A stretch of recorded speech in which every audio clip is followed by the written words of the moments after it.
Hey everybody, it's Vanessa, the Crafty Gemini, and welcome to episode number 128 of WIP Wednesday, which is my weekly live show here where I'm usually showing you some type of a demo, answering some questions, sharing projects and stuff like that that's going on. Let's take a quick moment before we get started into today's show to make sure that everybody can see me and hear me. So I have my chat pulled up here. Let's say hi to some friends. We got Gloria tuning in from Arkansas. We got Jackie from Dover, PA. Margie's in the house from Wisconsin. Hi, Margie. Hey, Heather. I see you made it home. She's in California. Hi, Celia. Hi, Ruby, tuning in from California. Rebecca is in the house from Miami, my hometown. Awesome. Hi, Grace, tuning in from Long Island. We got Michelle from Ohio. Let me see. Patricia from Tucson, Arizona, and Maria from North Carolina. We got friends from all over today. Awesome. Hi, Carla, tuning in from Colorado. Great. So I'm glad that y'all can see me and hear me. I'm going to start off before we jump into the wallet that I finished, or the wallets that I finished. I just wanted to mention that we have restocked 2 items that have been out of stock for a little while now. The first one is, I don't have a full roll here because they're in the warehouse, but that's okay. You can leave the camera there because I'm going to show the other big thing. That's fine. This is the 2.5-inch wide cotton batting strips, remember, by 50 yards. The roll is a lot bigger. This is from my stash of what's left over. But if you've seen any of my scrappy projects, I'm trying to see if I have one here. I don't. Oh, I do. I have everything at arm's reach. So in the tutorial where we make this scrappy zip pouch, I use the cotton batting to sew the strips to so it stabilizes them. So if you've seen this tutorial and you were looking for this because it was out of stock, it's back in stock now. The links for this item, it's Katahdin on a roll. It's by Bozel. And again, the strips are 2.5 inches wide by 50 yards in length rolled onto this little circular tube. It's big. The full thing is like that big. Okay, before you use it to make several projects like I have, and it lasts quite a good bit. So we do have some of those back in stock. The other item, and if you got my email newsletter today, I made sure to include the information there because I know some of y'all were on the wait list and have been waiting for notification of these items. The other one is the Create a Pattern. This is another product by Bozel, and it is my favorite sewing pattern tracing paper, specifically because you see the length. So if you're tracing out for pants or trousers or one of the larger sizes, if you're tracing off plus size patterns from larger pattern sheets, you can do full size pattern template pieces, right? Like if it's a dress, you can do the whole thing most of the time from this because it is so long at 46 inches wide here instead of like a 20-inch wide tracing paper and then you got to tape them together or piece it together. So I really like this one. It's 46 inches by 5 yards. So you get 5 yards long of this on the tube, and we got these in stock as well as the boxes that we need to ship these because they're a little bit, weird and tricky to ship. But we have everything in stock. I've listed that on the website as well. So for those of you that were waiting from the last garment sewing Jolie Laurent class that I taught, I know several of you were on the waiting list for that. So they're back in stock, so you can snag them if you want to. And the links to both of these restocked items is going to be in the description box. It's already there. We'll also put it in the Facebook caption if you're watching us on Facebook. Okay? All right. Winless Original says, I think it's time for me to buy that paper. I need to be done attaching tissue. Oh, girl. You got more patience than me. I cannot be bothered with that taping of the little tissues. And no. That's why I don't even do PDF patterns anymore because I cannot be bothered. I need to print them on the big A1 sheets. And then like the Jolie patterns, because they include 28 different sizes, I just trace off the size that I need at the time, and that's what I love that paper for because it also folds up. Oh, I already put up my patterns, but it folds up super, super slim, and I put them in a clear baggie, and I write on it either with a label of a sticker or with a Sharpie marker what pattern it is, and I'll have multiple sizes cut out and slipped into the bag, and I can store them all in one of the cubbies that go here on the furniture pieces that I have in my studio. So I love it. Obsessed. And of course, this is from my stash. I keep like 2 or 3 rolls here, so it may show out of stock for y'all when we sell out, but I got to have some for me too. So we always order more and restock them for y'all. All right. Laura says, maybe my favorite Bozel product, right? Yes, I know Laura's been busy making a ton of costumes this time of year, and so she's been using a lot of that creative pattern to trace out the pieces and to cut them out and stuff, so that's awesome. All right, let's see. Okay, so that was the 2 things that I wanted to mention that were restocked. Now let's talk about my wallets. So we recently, just last night, ended the, go ahead and give them my over the shoulder shot here so I can show them the wallets.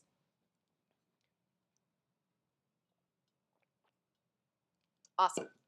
Okay, so just last night we finished off my recent sew along that I started last week for my Essentials wallet uh, pattern and course. Okay, this is a pattern that's been out for almost 10 years now.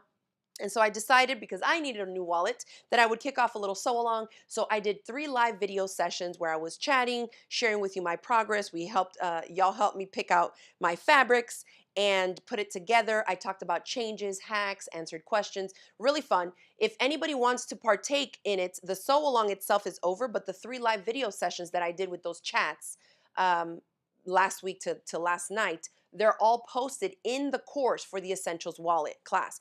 And I also went ahead and added a bonus video based on our chats and talks. So if you have purchased my Essential Wallets PDF and video course workshop in the past, maybe have never made it, maybe you haven't logged into your account in years, go ahead and log in.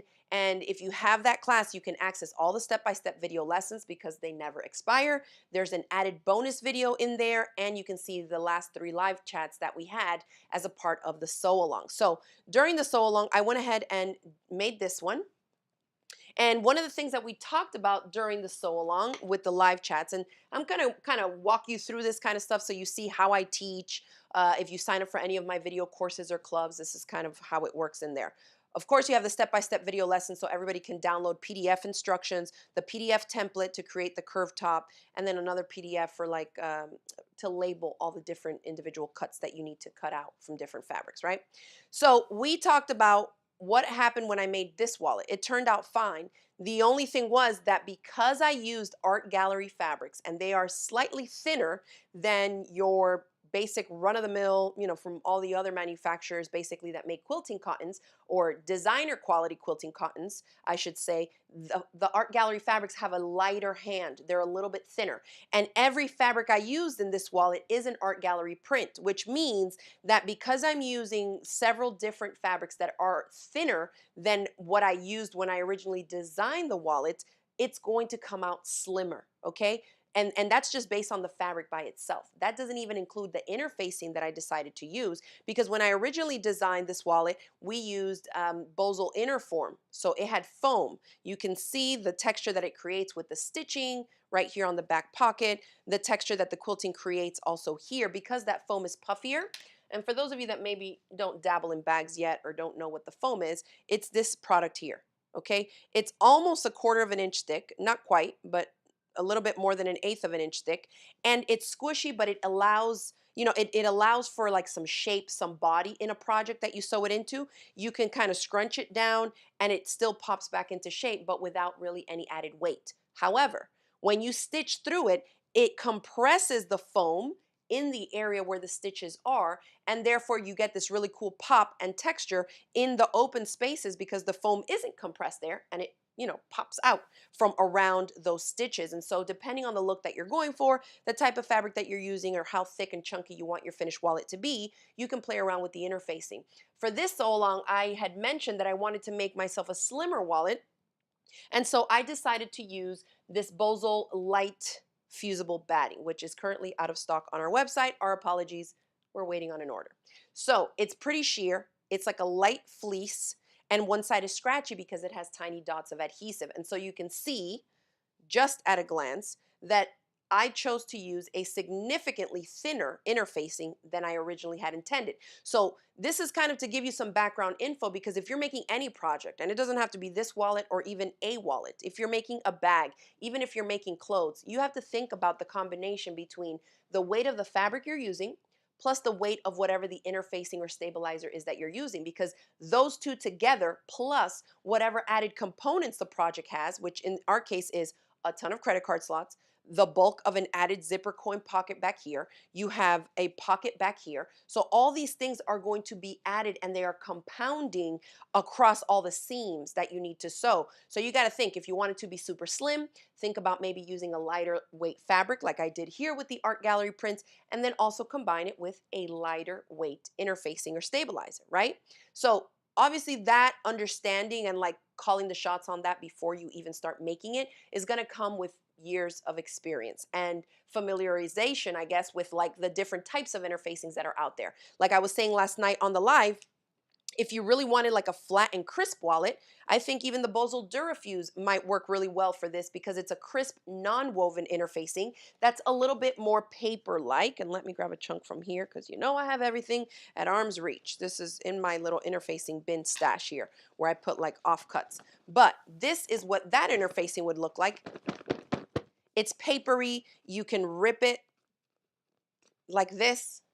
It still has a sheen on one side that has the adhesive, so it is a fusible product, but because it's more paper-like, it's gonna give you a crisp but not thick, fluffy hand in the finished project. So whenever I talk about these different types of interfacings and you see my free tutorials on YouTube and I'm using like a different type of interfacing or stabilizer, feel free to order some so you have built up a little stash of different types of interfacings, and that way when as you make more and more little projects using different stuff, then you'll start to think, okay, this came out a little too puffy. Maybe next time I'll use that other product that will allow the project to be a little bit flatter. And so that's kind of like how you build up that knowledge of knowing how the interfacings are going to interact with the fabric and in turn yield you the type of project that you want in the end, okay?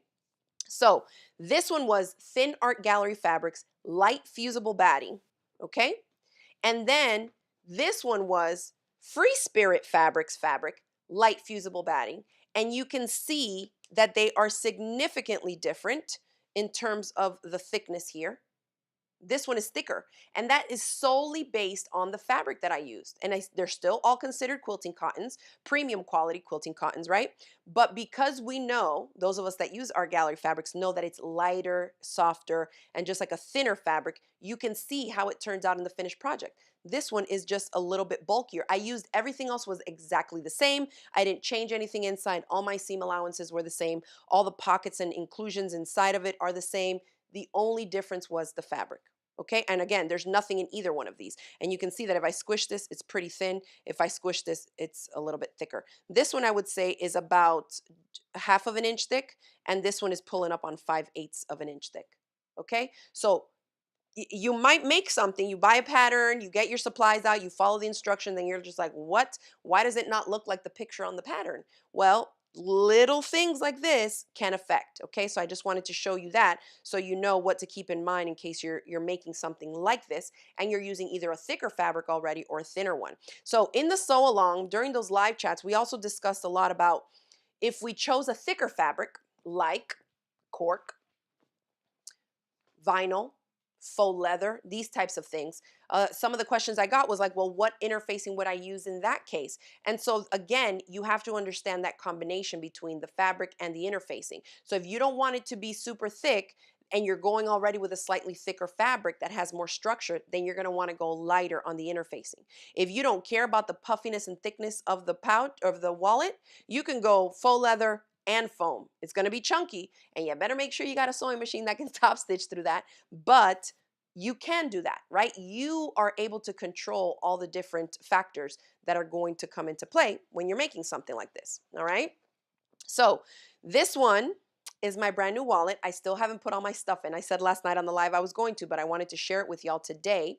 So let's talk a little bit about the fabric. This fabric I showed you last month that I bought a half-yard bundle from my friend Gudrun at GE Designs. She's the creator of the Stripology rulers, if y'all know her.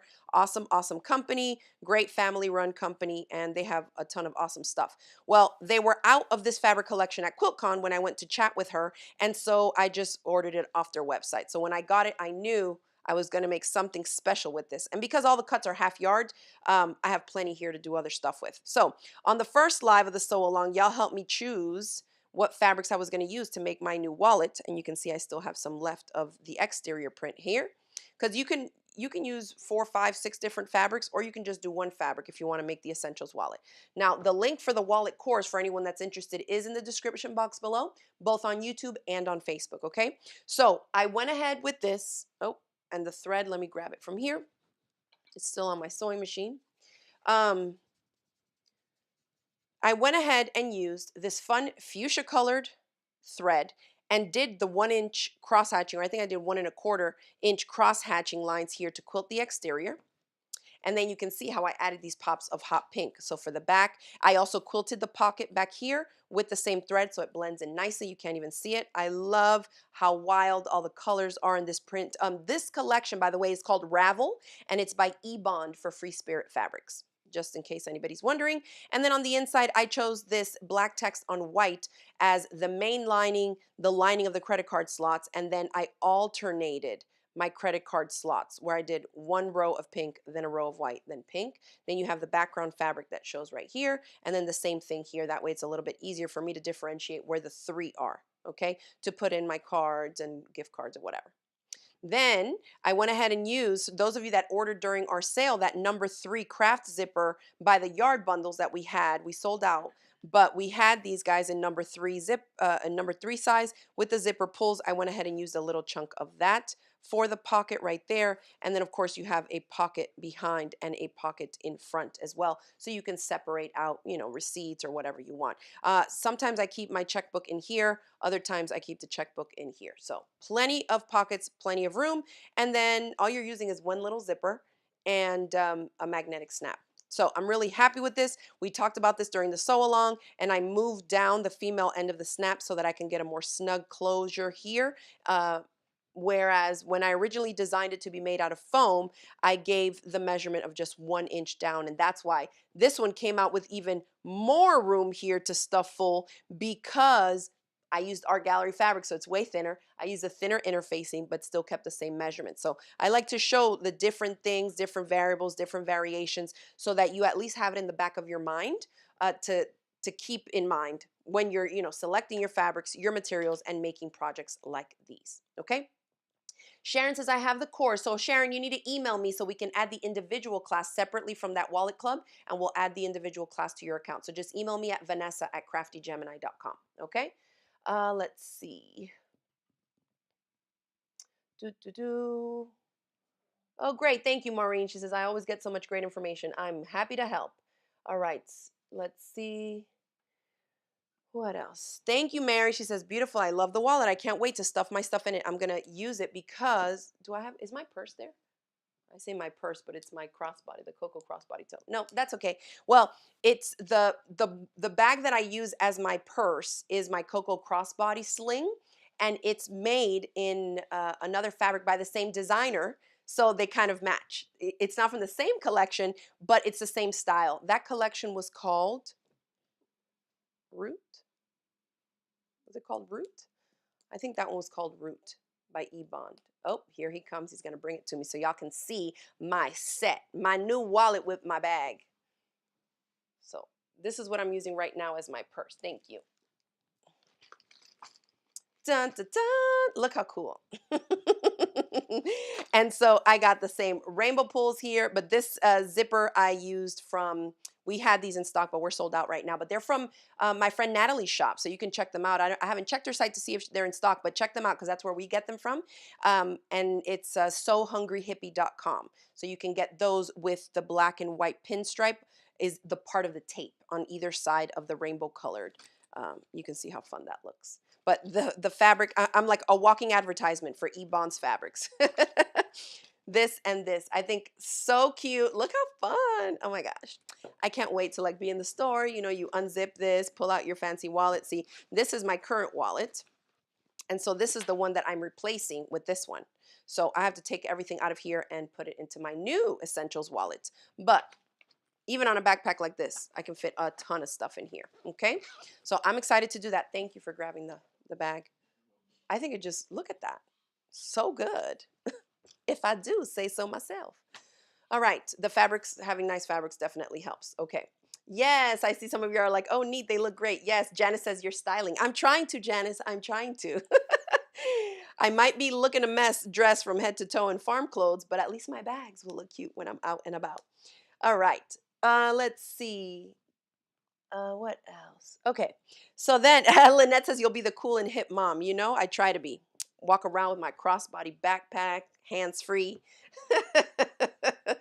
My 90s urban days. That's what that reminds me of. Okay, So now, so that's the Essentials wallet. If you missed out on last week, maybe you're new to watching me here live on these WIP Wednesday episodes, make sure that you subscribe to my YouTube channel, you follow my Facebook page, and that way you'll be notified, because when we schedule the lives for the weekly shows, it'll pop up and give you like a little reminder. And if you're not already on my email newsletter list, that's the best way to get it, because I always send out an email to let you know if we're putting on a show that week, if the show's been canceled, if I'm traveling or whatever it may be. That's the best way to keep in touch. Okay, so you know what's going on. And like when we do sales of these classes, when we offer sew-alongs.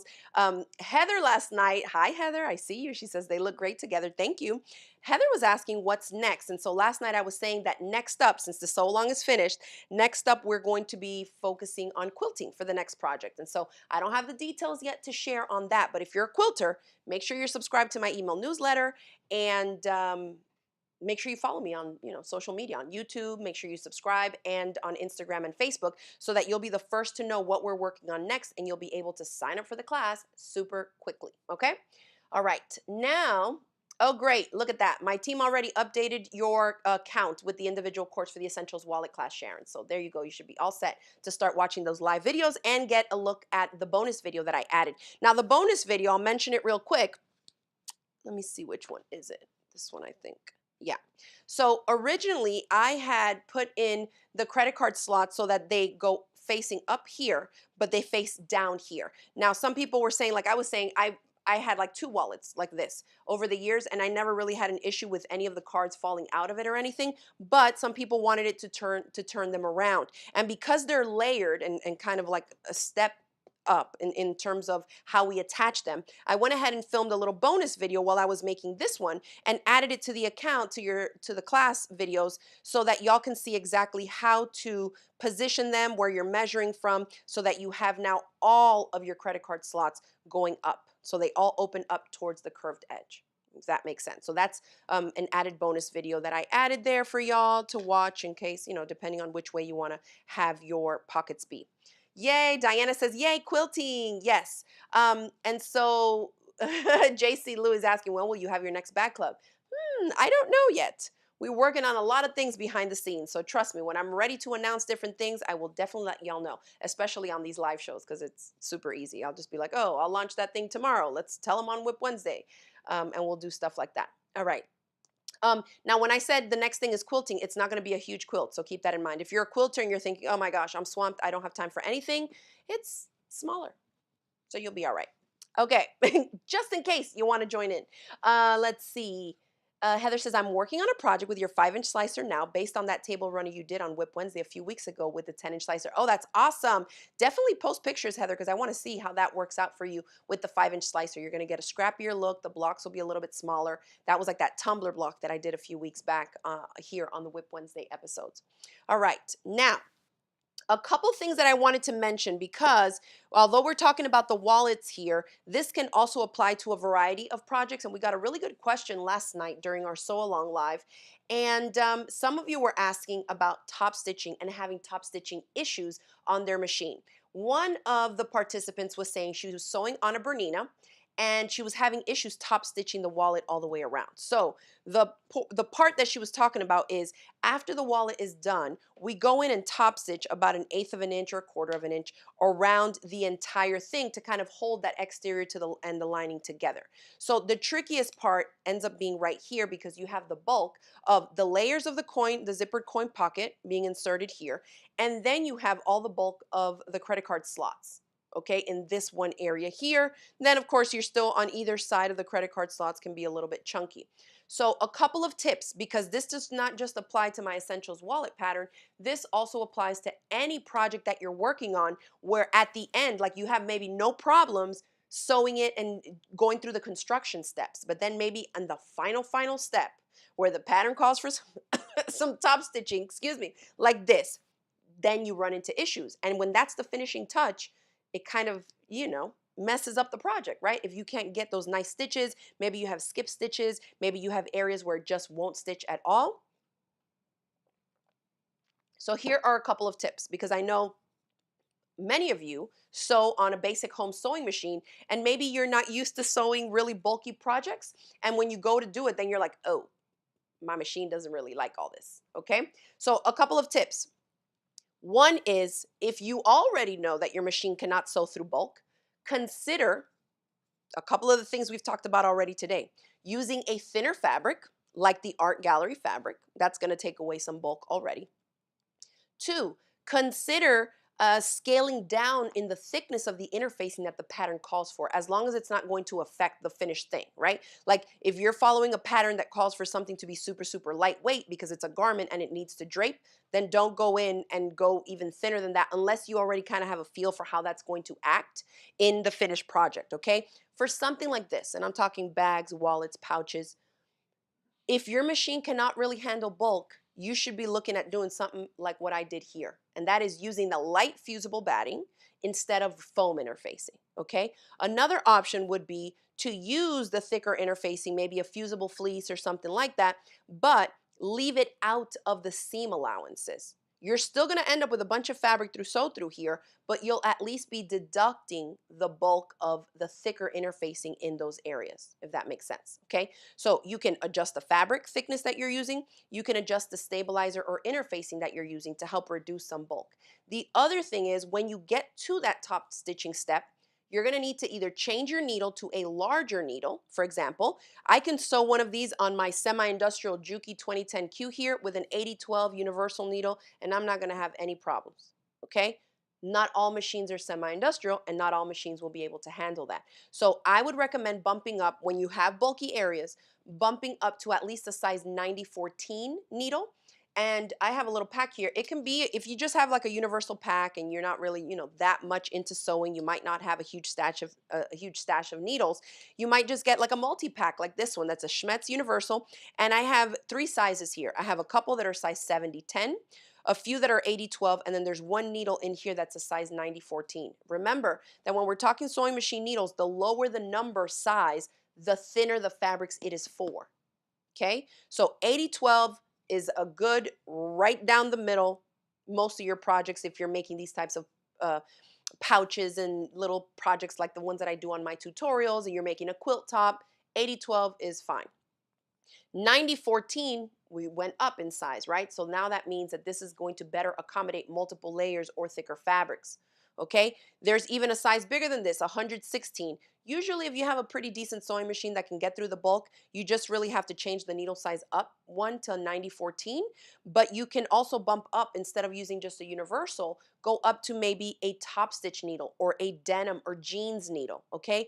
Going up to the 90-14 and using a top stitch needle or a 90-14 denim or jeans needle, those will definitely help you get through the fabric layers a little bit more easily, okay, if your machine already struggles a bit. Another recommendation is don't go fast, because you will break a needle real quick and you do not want chunks of needle flying near your face. So the third tip that I would share with you here is to lengthen your stitch length. And I find that this is the one that most students forget. They know, okay, I'm going bulkier, let me go with a bigger needle. They know to stitch a little bit slower. The one that most of y'all end up skipping on is lengthening that stitch length, and that's why you catch me in my classes and in my tutorials. I tell you, my stitch length is this. And I constantly say it like, okay, we're top stitching. Let's bump up the stitch length to 3.0 or 3.5. Okay, this is a construction seam. Let's drop that stitch length down to 2.0 to 2.5. And sometimes I even show you where like I have it set to 3mm stitch length and I start to sew. If I find that the fabric layers, especially going through bulk like this, are not really feeding through with the feed dogs, I will stop right there and then bump it up a little more, 3.5. On some machines, you might have to go up to 4mm stitch length just to help those feed dogs pull more of the project through before it sinks that needle down to take the next stitch. So if you're having issues with that, assuming you have a decent working sewing machine that can handle it, bump up the needle size and lengthen that stitch length. If I tried to go over this, even on my semi-industrial machine, and I had my stitch set to like a construction stitch of like 1.5 or 2.0, I'm not going nowhere. It's going to be stitching like this right in the same spot. It's not moving because the stitch is so short and the fabric is so thick, the feed dogs can't grab the whole thing. Another thing to do is if it's really, there's so many tips that I could share with y'all, but here's another one. If you have a walking foot for your machine, put it on. because that will help feed from the top while your feed dogs are feeding from underneath, and that will help feed more fabric through. So bump up the needle size, lengthen your stitch length, and put on a walking foot if you can. With those 3 tips, again, assuming you have not a play sewing machine that can like actually sew, you should be able to get through that easily. Okay? Lynn says, I have used a hammer to pound down the seam allowance, and that helps with those thick seams. Yes, I remember back in the days we used to do that a lot with bag making. I would hit it with a hammer just to kind of smash everything flatter in order to install like a specific size rivet that I had that was just too, like the prong in the middle was just too short to get through all the layers. And we'd put a piece of wood underneath and you would just hammer it, hammer it, hammer it. So that is another great tip. I definitely used to do that. All right, let's see. Yes, and Mary says most machines have pressure adjustments for thickness. Even the small featherweights can be adjusted to accommodate thicker projects. So some machines have it. Not all of them do. Like the regular, plastic shell, but still metal parts on the inside, computerized machines of nowadays, they don't have that adjustment. Not all of them have that adjustment on top for you to adjust the bite of the presser foot onto your machine. So a lot of times people think, oh, I'm adjusting the tension, but it's not the tension on the thread. You need to adjust the presser foot tension, meaning the chomp of that presser foot. And you'll know what I'm talking about because sometimes if you've ever like sewn 2 layers of cotton through your machine and it stitches easily, but then you like maybe fold up a jeans or a denim hem and you go to sew through and it's like it doesn't want to feed through, it might be that your machine only has a certain height that it can handle, because if there's no adjustment knob, then you're going to struggle to get bulkier things through that type of machine. And those you usually see on the lower end machines, the ones that are just, designed for a little sewing here and there, hemming some curtains or doing stuff like that. Okay. And then they wonder why we have so many sewing machines that do all types of different things, because we can't do everything with just one. I mean, there's some machines I can do a lot with, but still not everything. There's some that we prefer more for this task and some for the others. That's why we end up collecting them, right? All right. Yes. Okay, good. Lynette says, I usually keep my walking foot on. I love it. Now, on my Juki NX7 back here, it has like a dual feed thing that you can pull down and engage. If you have a FOF machine, all the FOFs I've seen have that built-in dual feed, which is like a built-in walking foot that helps feed from the top. So those are super, super handy. They come in really good so that you don't have to like, where did I put that walking foot? And pull out your screwdriver and have to do the whole thing, okay? But yes, a lot of tips there, but I did want to share that because I know that's an area where a lot of people get hung up, and it's not just for this project. It's anywhere that you need to do some type of top stitching through bulky layers, especially when it's the final touch. You don't want to have that last final touch, especially if you're using like a contrasting thread, or you want the thread to pop, or you want it to look really neat on the outside. You're going to see that stitching. That's why we call it top stitching, right? We're stitching on top, and so it's going to show on the exterior of the finished project. You don't want that to look a mess because that's like the finishing touch. So use those tips next time you're working on something with a lot of bulk for top stitching, and I hope it helps. Okay? Winless Original says, I just got my 5th machine. Woohoo! You're well on your way. Awesome.